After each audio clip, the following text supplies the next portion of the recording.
I think FLR is going to be such a massive narrative during this bull run. And I don't only just believe that because I see its native token called FLR hypothetically go into the price of 50 cents during this bull run. That's not the only reason. The other reason is because I think FLR fundamentally is arguably one of the best projects of all time.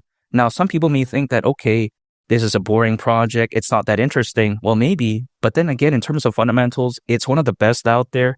And let me explain why. Because if you take a look at FLR, FLR is the blockchain for data. Now, people may think this is a little bit corny, but here's the thing. Take a look at how it's even been stated that FLR provides developers with decentralized access to data from other chains and the internet. So that's pretty interesting. Now, it also has a component of EVM, which means Ethereum Virtual Machine. Now, let me explain what I mean by this. For instance, it's an EVM smart contract platform with two data acquisition protocols. Now, you may be thinking, okay, what's the first one? The first one is FTSO, and this stands for FLR Time Series Oracle. Now, this right here is focused on decentralized prices. Now, this is just a bunch of jargon, but let's focus on the meat and potatoes when it comes to this. Now, when you take a look at FTSO, why is this so amazing? There's a key takeaway. It's something called an oracle. Now, in this case, an oracle is basically a data feed that brings data from off the chain, aka off-chain data, people like to call it, and brings that data over into the blockchain. Now, you may be thinking, okay, this is such a simple step, such a simple process. Who cares about this? Well, I think many developers out there, many people who are running decentralized applications, they would beg to differ because many of the decentralized applications that we know of right now, without off-chain data, they simply wouldn't be able to function properly. So the way to take a look at it is that basically an oracle is the backbone of a decentralized exchange. Some people may think, oh, it's the developers, all this type of stuff. Well, you got to think about this. What is the fuel that helps it run or operate, so to speak, right? Hypothetically, it's the oracle. So this right here, of course, does matter a lot. And this has a good use case. Now, people may be thinking, okay, other projects out there like Chainlink, like Pyth, they have this oracle aspect too. FLR can't survive. Well, I think if anything, that actually means that it can survive because if people pay attention to projects that are focused on oracles, of course, some of it is going to trickle down to FLR. I just don't see why not. Take a look at, for instance, people believed in Dogecoin, they believe in Shiba Inu.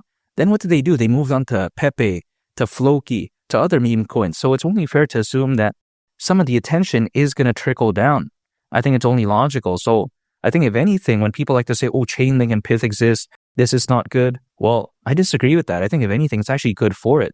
Like, for instance, is Bitcoin doing good, bad for Solana? No. I mean, if anything, that's good, right? For instance, that's just an example. But yeah, that's the way to take a look at it. However, keep in mind, FTSO does offer decentralized price and data feeds to decentralized applications on FLR. It's been stated again, so of course, this whole thing just makes sense.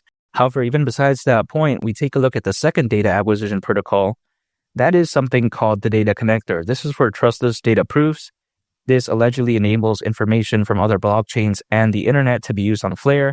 It's not as interesting as FTSO, but you know what? It's good nonetheless. And I think FLR overall is a very unique and complete project. Again, it's very simple and easy to understand. It literally takes, I think, about 5 to 10 minutes to understand what it's all about.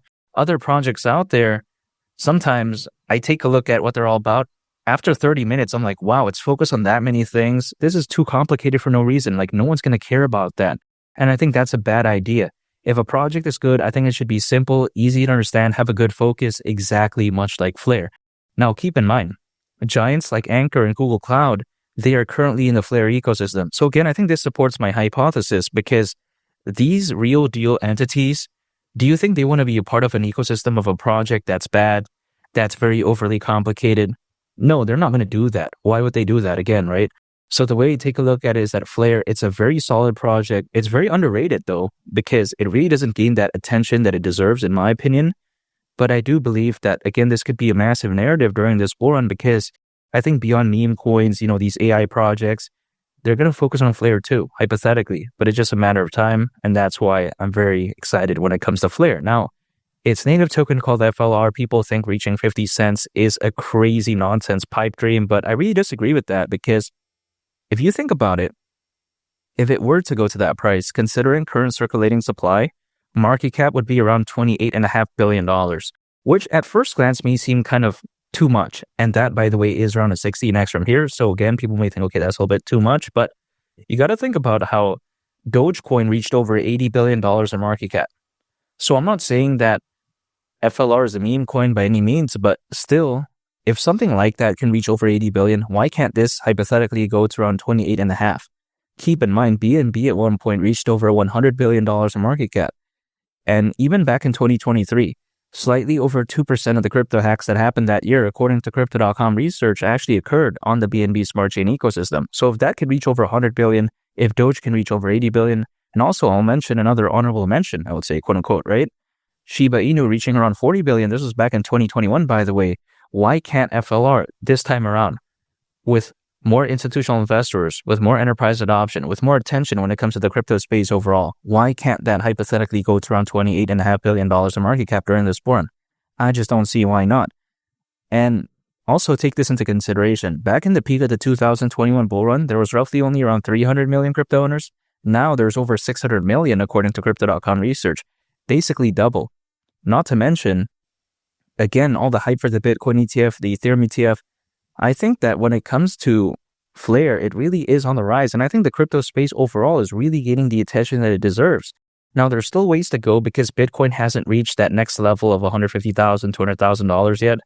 Hypothetically, it's a matter of time. And even Charles Hoskinson, who is the co-founder of Ethereum and the founder of Cardano, he does hypothetically agree with this as well, because back on a video that he was a part of in November of 2024, so last year, of course, he did say that in the next 1 to 2 years from then, he could very well see Bitcoin reaching anywhere between $250,000 all the way up to $500,000. You know, if let's say we assume his best case scenario timeline, which is a year from November, so that's November this year, and we assume his worst case price target scenario for Bitcoin, $250,000, hypothetically, theoretically, in this make-believe scenario, if Bitcoin were to reach $250,000 in November this year, is FLR at the price of 50 cents too much? No, I think if anything, that seems a little bit bearish. Now, this is just my thought process, but again, that's just the way I view it. Now, only time will tell, but you take a look at how usually altcoins, as a worst case scenario, they peak around 18 months after a Bitcoin halving event, is actually around October this year. So again, this kind of supports his hypothesis in a sense. Historically, again, this has been the case. History isn't always going to repeat itself. I totally understand that. But in some cases, it does tend to rhyme. And again, I've taken a look back in history and I've analyzed this. But again, no matter the time frame, let's say it happens a little bit later, a little bit sooner, because of course, I can't tell exactly. I don't have a magic crystal ball to tell the future. I still don't mind, because let's say it happens earlier. That's awesome. Of course, right? Why not? However, if it happens a little bit later, then more time for me to accumulate FLR. I don't think it's bad either way. But again, 50 cents is still my price target for this bull run.